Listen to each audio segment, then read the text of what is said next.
오늘 이 시간 우리에게 주시는 하나님의 말씀, 신약성경 누가복음 12장 49절에서 53절까지 말씀입니다. 신약성경 115쪽 말씀 교독해서 읽겠습니다. 내가 물을 땅에 던지러 왔느니 이불이 이미 붙었으면 내가 무엇을 원하니? 나는 받을 세례가 있으니 그것이 이루어지기까지 나의 답답함이 어떠하겠느냐. 내가 세상에 화평을 주려고 온 줄로 아느냐? 내가 네게 이르노니 아니라 그저 분쟁하게 하려 함이로라. 이후부터 한 집에 5사람이 있어 분쟁하되 셋이 둘과 둘이 셋과 하리니 아버지가 아들과 다 같이 아들이 아버지와 어머니가 딸과 딸이 어머니와 시어머니가 며느리와 며느리가 시어머니와 분쟁하리라 하시니라. 아멘. 우리가 터키라고 부르던 튀르키에 엄청난 지진으로 인하여 많은 사람들이 금요일 현재 22,000명 이상이 이렇게 공시적으로 죽은 것이 나오고 20만 정도가 깔려 있을 것이라고 예상하고 있습니다.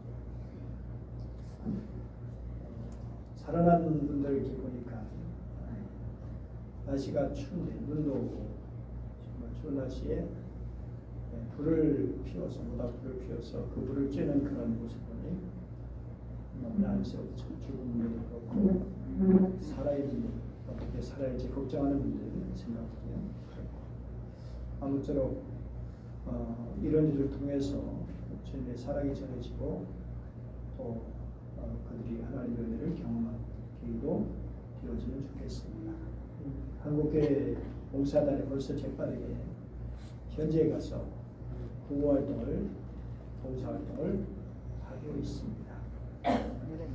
오늘 말씀을 본 주님께서 불 이야기를 하십니다.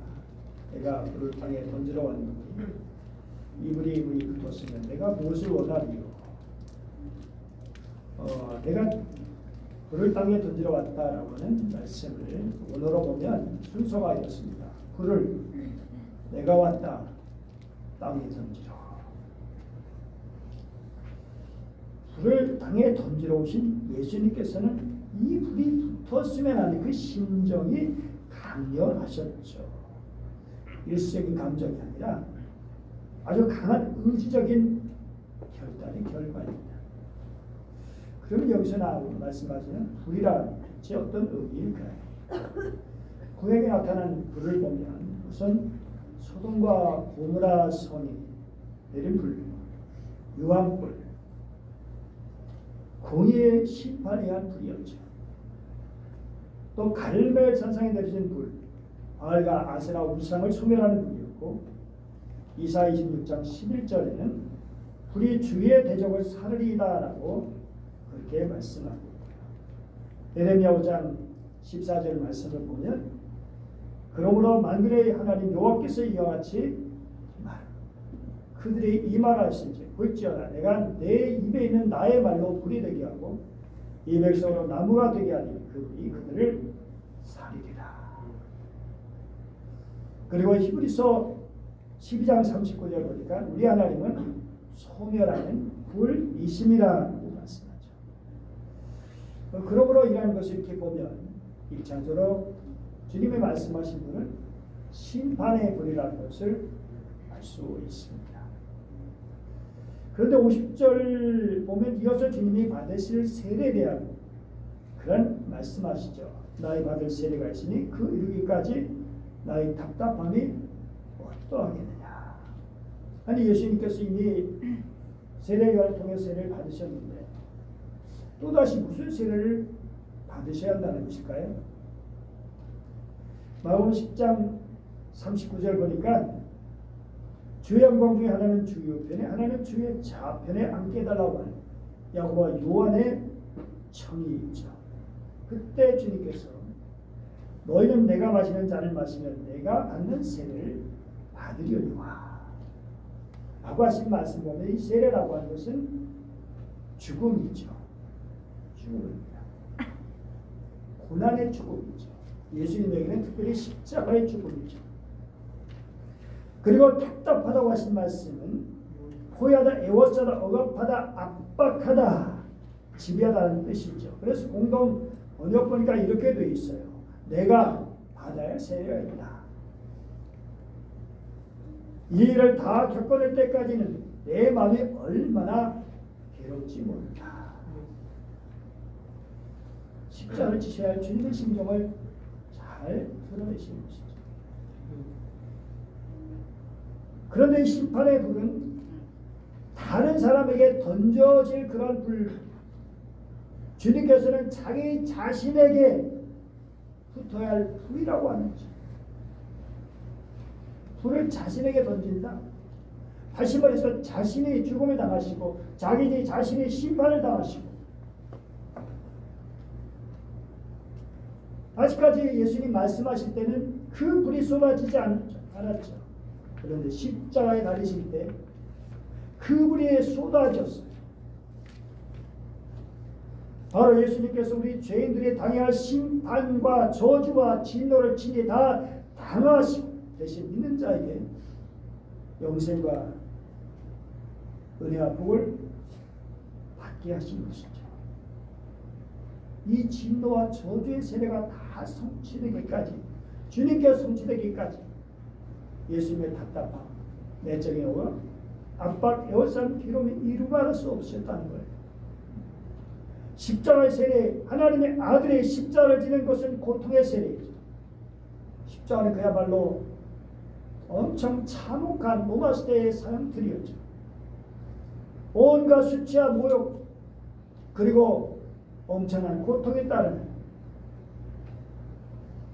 그런데 한편 이 불이 또 다르게 우리에게 보여지는 말씀이 있죠.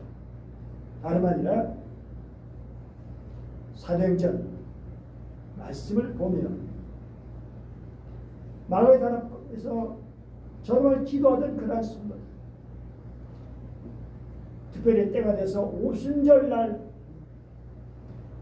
놀라운 일이 일어났죠. 바로 성령께서 강림하신 것입니다. 그래서 이 불이 이미 붙었으면 내가 무엇을 원하려 하신 말씀은 성령의 불이 붙었으면 얼마나 좋겠느냐, 나는 그것을 강제로 원한다 라고 하신 것이죠. 여러분, 불을 뜨겁게 하죠. 성령의 불이 우리 마음에 역사할 때 우리 가슴이 뜨거워지고 마음이 뜨거워지고, 성령께서 우리의 마음을 뜨겁게 역사하실 때 냉정한 우리의 심정이 녹아지고 뜨거워지고, 그래서 사랑하게 되고 감사하게 되고 기도하게 되고 전도하고 봉사하고 남을 도와주게 되죠. 성령의 능력, 그 뜨거운 사랑으로 말이죠. 결국 예수님께서 던지러 가신 그날 불에는 심판과 저주와 진노의 불이 있고, 그리고 성령의 불 같이 있는 것이죠. 그런데 심판과 저주와 진노의 불은 예수님이 지신 거로 다 끝난 것이 아니에요. 예수님께서 십자가 대속을 그렇게 대속의 구원을 이루셨는데, 그것을 믿는 자는 심판의 불을 받지 않고 성령의 불을 받게 되지만, 믿지 않는 자, 배척하는 자, 예수님께서 다 받으셨을지라도 그들의 그것이 효력이 되지 않기 때문에 믿음으로 합해야 효력이 되지, 믿음으로 합하면 그것은 의미가 없게 되죠. 그래서 마지막 날에는 저들도 심판의 불을 받아야 하는 것이죠. 요한복음 3장 18절 19절 말씀 같이 읽어볼까요? 시작. 그를 믿는 자는 심판을 받지 아니하는 것이요, 믿지 아니하는 자는 하나님의 독생자의 이름을 믿지 아니하므로 벌써 심판을 받은 것이다. 19절. 그 정죄는 이것이 곧 빛이 세상에 왔을 때 사람들이 자기 행위가 악함으로 빛보다 어둠을 더 사랑한 것입니다. 심판을 받지 않는 믿는 사람이 있지만, 그러나 믿지 않는 사람은 이미 심판을 받았다. 하나님의 은혜를 경험하지 못하고 어둠 가운데 계속 살아가고 있으니까 현재적으로 심판을 받은 것이고, 그리고 계속해서 종말적인 심판도 그들에게 있게 되어지는 것이죠. 주님께서 나의 받을 세례가 있으니 이루기까지 나의 답답함에 어떠하겠느냐. 답답하다고 하신 것은 자신의 고난 때문에 그러하신 것도 있지만 동시에 정말 성령의 불을 받지 못한 그런 심령들, 예수님을 믿지 않고 은혜를 받지 못하는 여전히 어둠 가운데 있는 그런 사람들 향해서 답답하게 여기시는 그런 것도 있는 거죠. 자주 책망받지만 그럼에도 회개하지 않는 심령, 교회에 출석한다 할지라도 또 세상적이고 육체적이고 죄악적인 습성을 그대로 지니고 죽이지 못하는 심령을 향하여 불에 붙었으면 좋을 뻔했다라고 답답한 심령을 가지는 것이죠. 우리의 맹렬한 심령이 주님의 성령의 불이 활활 불타오기를 간절히 바라시는 주님의 말씀이죠. 여전히 주님의 말씀을 불신하는 심령들이 안 계십니다. 여전히 주님의 뜻보다는 자기 뜻대로 살아가는 고집된 인생들이 안 계십니다. 불이 붙었으면 좋을 뻔했다라는 말씀을 하시는 것이죠. 믿는 자는 심판을 받지 아니하죠. 요한복음 5장 24절 같이 읽어볼까요? 시작. 내가 진실로 너희에게 내 말을 듣고 또 나 보내신 이를 믿는 자는 영생을 얻었고 심판에 이르지 아니하나니 사망에서 생명으로 옮겼느니라. 영생을 얻었다고 가가적으로 말씀하고 있어요. 이미 얻었다. 믿는 자는 얻었어. 그리고 심판에 이르지 아니한다. 불심판을 받지 않는다. 그리고 사망에서 생명으로 옮겼다 라고 분명히 말씀하고 있어요. 여기다가 여러분의 이름을 대입하면 되죠. 정말 예수 그리스도를 믿는 아무개는 우리의 이름이 들어가고 그리고 영생을 얻었고 심판에 이르지 아니하고 사망에서 생명으로 옮겼다. 이 자기 이름을 한번 넣어서 해보시죠. 자, 예수 그리스도를 믿는 아무개는 이렇게 시작. 예수 그리스도를 믿는 박승남 영생을 얻었고 심판에 이르지 아니하나 사망에서 생명으로 옮겼느니라. 아멘입니까? 아멘이 좀 신통치가 않아요. 아멘입니까? 아멘. 결국 둘로 나누는 거예요. 심판이 이르는 사람이 있고요. 영생을 얻지 못하고 멸망, 사망, 생명이 아니라 사망에 이르는 사람. 사망은 이건 하나님과 관계의 끝이고 하나님과 전혀 관계없는 하나님의 은혜를 전혀 받지 못하는 여러분 햇빛을 계속 받지 못한 땅은 어떻게 될까요? 햇빛을 계속 받지 못하면 거기서 생명이 자랄 수 있을까요? 거기서 무슨 열매가 맺을 수 있을까요? 절대 될 수 없죠. 51절 말씀 같이 읽어요. 시작. 내가 세상에 화평을 주려고 온 줄로 아니냐? 내가 너에게 이르노니 아니라 도리어 분쟁하려요 함이로라. 아니 우리 주님은 분명히 평화의 주님이시잖아요. 평화를 주시기를 얼마나 원하십니까? 그런데 분쟁을 일으키는 분이라고 주님을 말씀하고 계신다는 거예요. 여러분 예수님의 탄생 소식 모든 사람에게 아니라 어떤 사람들에게 평화죠? 하나님께서 기뻐하신 사람들 중에 평화예요. 어떤 사람은 하나님이 기뻐하시는가요? 믿음으로 나가는 사람들이잖아. 선자 시몬은 예수님에 인하여 이스라엘 백성들이 피하는 자와 흥하는 자로 나뉘을 것이라고 그렇게 예언했어요. 주님께서 말씀하신 분쟁, 분열은 예수님께서 십자가에 받으실 불신앙과 불세례의 결과예요. 정말 주님이 그렇게 엄청난 고난을 당하시고 우리를 위해서 엄청난 사랑을 쏟아주시는데도 불구하고 그것을 믿지 않고 살아가는 인생들 결국 그들은 불심판을 받게 되는 것이죠. 우리 52절 말씀 봅니다. 이후 단집에 5사람이 있어 분쟁하되 셋이 둘이 셋과 53절 보면 아버지가 아들이 아버지, 어머니가 딸과 딸이 어머니와 시어머니가 며느리와 며느리가 시어머니와 분쟁하니 결코 이런 일이 있으면 안 될 텐데, 이런 일이 있으면 정말 엄청난 비극인데, 그런데 이런 일이 있다라고 하는 것이죠. 한 가족 모두가 구원받는 게 얼마나 감사한 일입니다. 그런데 누구는 예수를 믿었지만 누구는 예수를 믿지 않죠. 특별히 예수 믿지 않은 사람이 그 가족에서도 힘이 있을 때, 그래서 예수 믿는 사람은 그 가정에서 배척을 받고 박해를 받고 구박을 받고 천대를 받고, 정말 얼마나 힘들게. 옛날, 요즘은 별로 덜하지만 옛날 그런 얘기도, 어머니들 얘기들, 남편에게 얼마나, 시어머니 시아버지가 얼마나 핍박을 받았는지, 정말 눈물이 없이는 들 수 없는 그런 이야기들이 많이 있죠.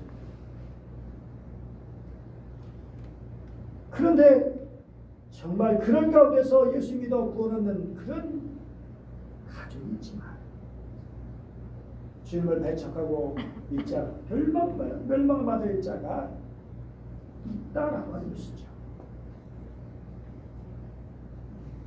예수 믿는 자는 성령의 세례를 받고 불세례를 받고, 믿지 않는 자는 불심판을 받게 되었죠. 바로 사도행전은 예수님의 복음에 대한 유대인들의 반응이 둘로 갈라진 것을 너무나 생생하게 보여주고 있죠.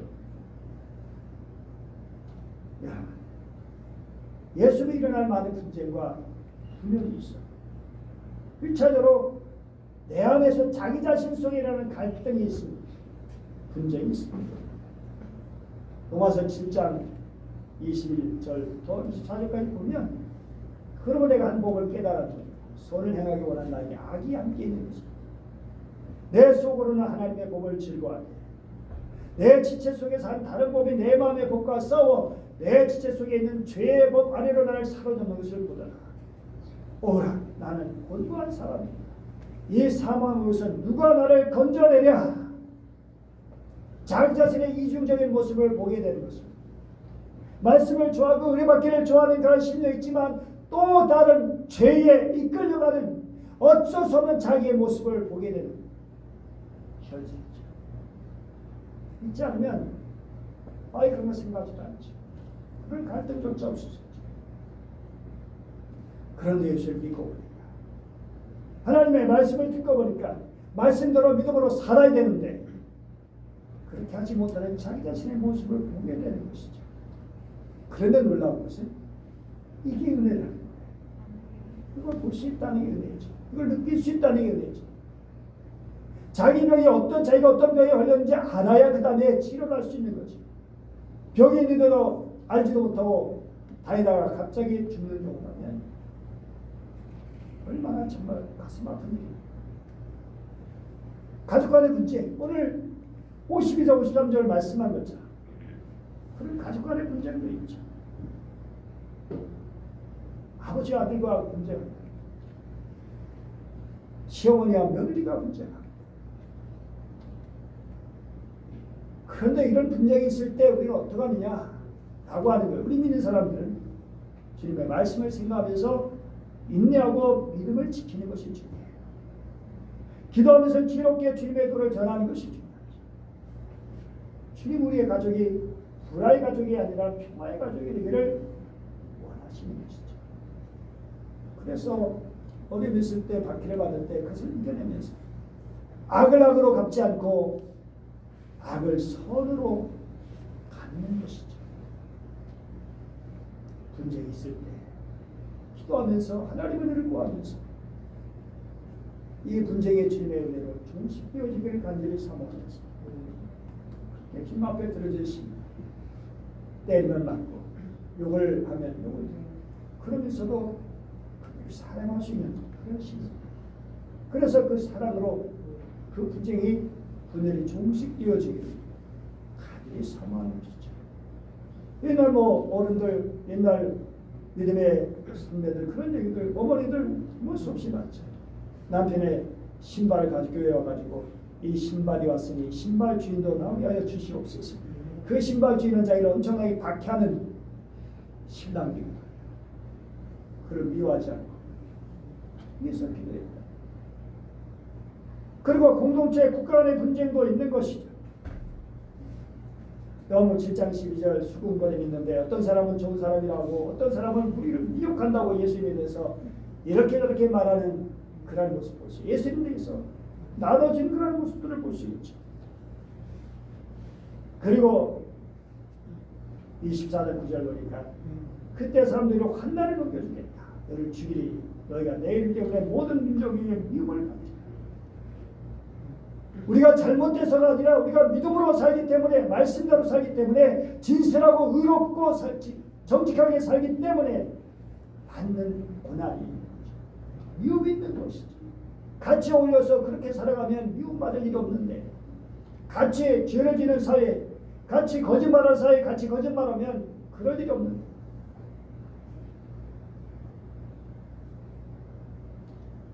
이러한 일들이 우리 가정에서뿐만 아니라 이웃과 친구관계 속에서도 그리고 더 나아가는 국가적인 상황에서도 일어날 수 있는 것이죠. 여러분, 우리는 중요한 것은 예수님 때문에 이런 일들이 있는 것이 불가피하다는 것이 인정해야 됩니다. 갑자기 내가 왜 이렇게 믿음으로 사는데 어림을 당했지? 왜 진실하게 살는데 내가 이게 어림을 당해야지? 그렇게 이상하게 생각하는 게 아니라 그럴 수 있다는 것을 인정해야 됩니다. 이것 자체가 고난이고 더 큰 박해로 이어지는데 그럴 때라도 우리는 이상하지 않고 주님의 말씀을 붙들고 끝까지 인내하며 나가야 되는 것입니다. 그리고 갈등과 출동이 불가피할지라도 어떻게든 그들과 화평을 이루어야 한다는 거예요.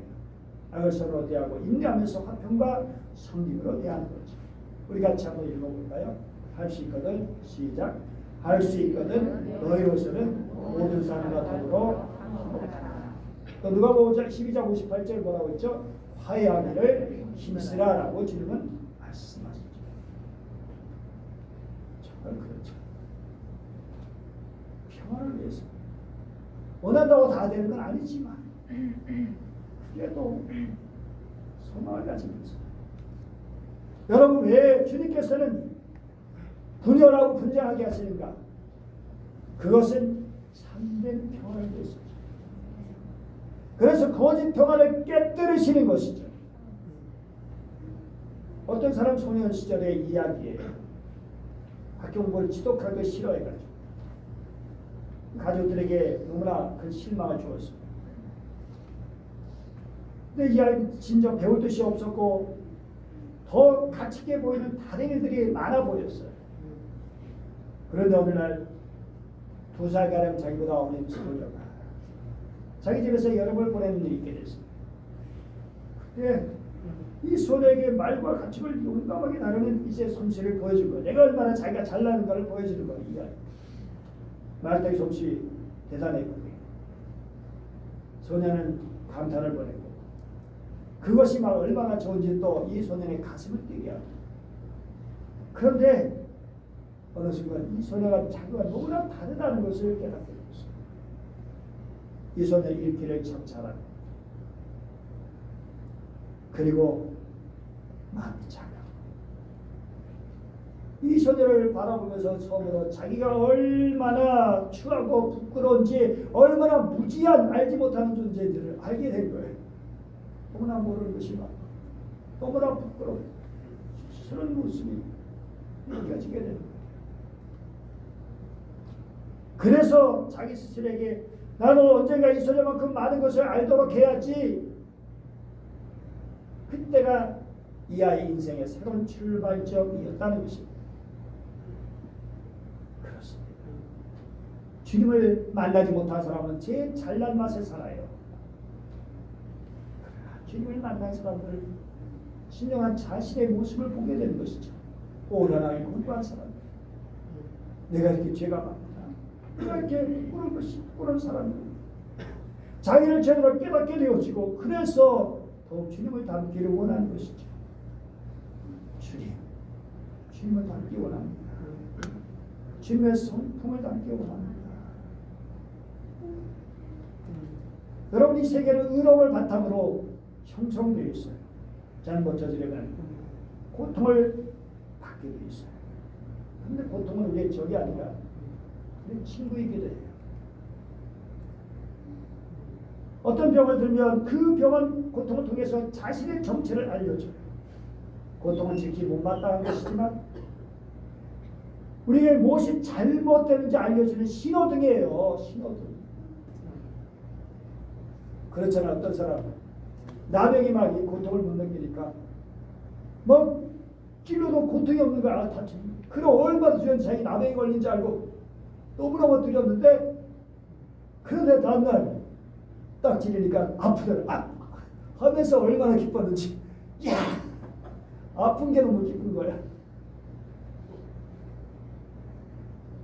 사람들은 신체의 건강의 법칙이 있듯이 영적인 건강도 법칙이 있어요. 정말 우리는 내 자신이 주님 앞에 설 때 내가 어떤 존재인지를 알게 되고, 말씀 앞에서 나의 현실을 지키게 하게 되죠. 자기가 그래도 잘났다고 생각했는데, 그럴듯하다고 생각했는데, 잘 산다고 생각했는데 그게 아니라는 걸 깨닫게 되는 순간 너무나 부끄럽고 정말 죄송합니다. 그런데 그런 우리를 주님이 사랑하신 것입니다. 그런 우리를 위해 십자가 진 주님을 생각해 얼마나 감사하지. 결국 주님께서는 정말 여러 가지 방법을 통해서 우리를 교란시키시고 갈등을 갖게 하시면서 진정한 길로 나가게 만드시는 것이죠. 볼지어다 내가 문 밖에 서서 두드리는, 지금 라우디가 교회 향해서 하신 말씀인데 얼마나 문제가 많은지 자기들 예수 잘 믿는다고 생각했어요. 우리는 부족한 게 없어. 우리는 헌금도 많고 재정도 넉넉하고 우리는 다 잘 살고 그런데 주님 보시기를 가난한 자나 헐벗은 자, 헐벗은 자다. 너희 제대로 보지 못하는 자들이다. 주님은 말씀하셔. 볼자 내가 문 밖에서 두드리오니 누구든 내 음성을 듣고 문을 열면 내가 그에게로 들어가 그와 더불어 먹고 그는 나와 더불어 먹으리라. 그러면 너희들이 진정한 나의 사람들이 될 것이다. 진짜 부유한 사람들이 될 것이고, 진짜 눈이 밝은 사람들이 될 것이고, 라우디게에 들어가서 잘못된 뜻을 돌이키게 하시고 참된 교회가 되도록 하시기 위해서 문을 두드리신다는 거예요. 세상에 예수 믿으면서 주님을 밖에 내쫓아버린 그런 교회도 있다는 거예요. 지금도 안 계시고 자기들끼리 예배드려 누구한테 예배든지 모르겠어. 예수님께 하나님께 예배드린다 하면서도 정작 주님은 밖에 계시냐.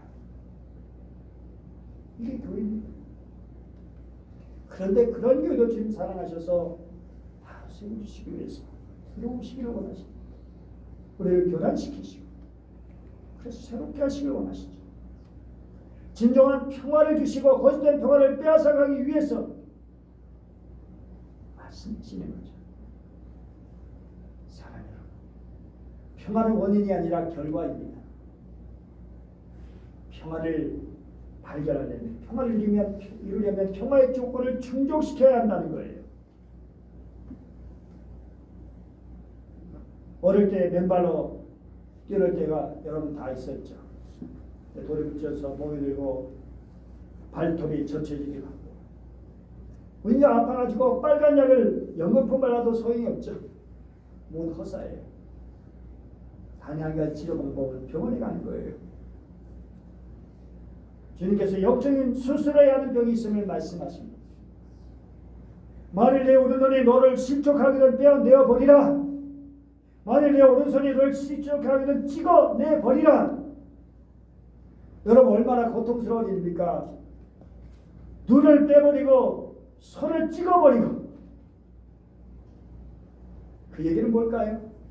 정말 눈을 빼고 자르라고 하시는 걸까요?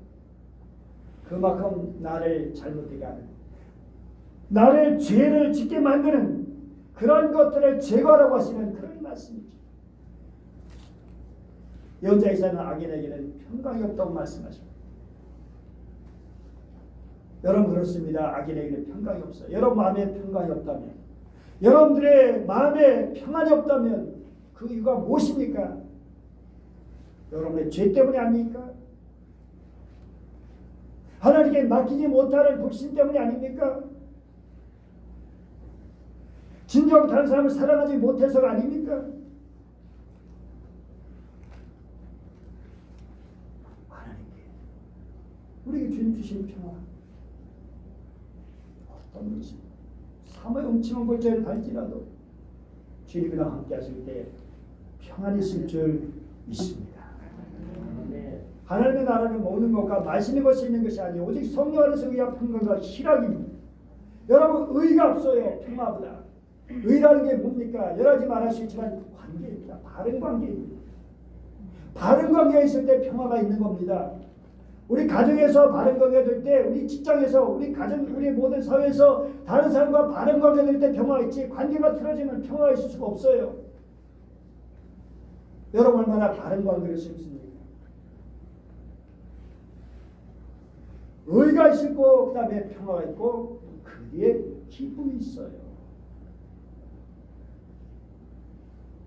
어떻게 하면 마음의 평화를 발견할 수 있는 건가요? 진정 평화양 우리 주님께 나 자신을 내 문제를 맡기는 것입니다. 러시아라카 도스토이 원래 귀족 출신으로 온갖 부귀 영화를 누리며 살아왔죠. 그런데 참 만족을 얻지 못했고 작품을 통해서 수많은 사람들에게 가르침을 받았지만 죄에 대한 공포와 불안 마음을 어떻게 할 수 없었어요.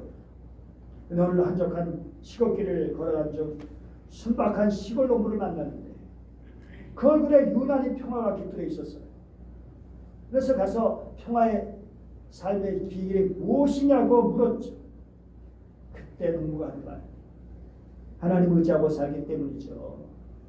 그래서 내 마음은 기쁨이 가득 차 있습니다. 그때부터 돌스토이가 진지하게 하나님을 찾기 시작한 거예요. 그리고 하나님을 만나게 되고 불안과 공포가 사라지게 되고 정말 하나님의 사람으로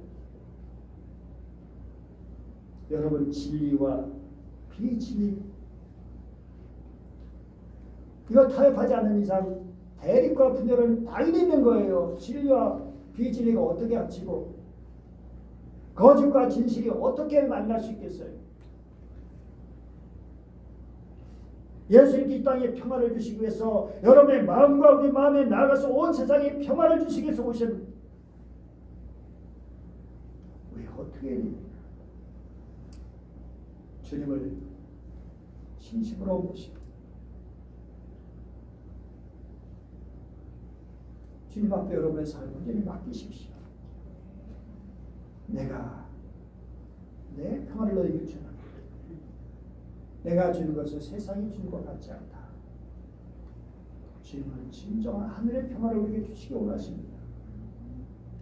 그 평화를 누리는 사람들 어떤 삶 가운데도 불의하지 않기를 기도하겠습니다.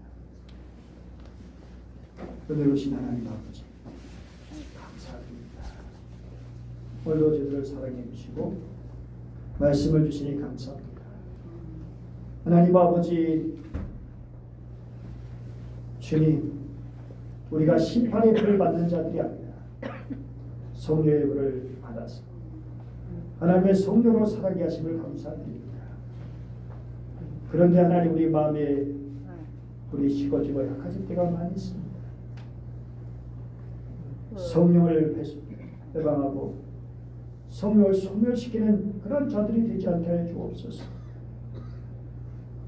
주님, 우리의 잘못된 것을 제거해서 분열이 갈등이 있게 하시고 그것을 넘어 참된 평화를 누리며 살아가는 저들 되게 하여 주옵소서.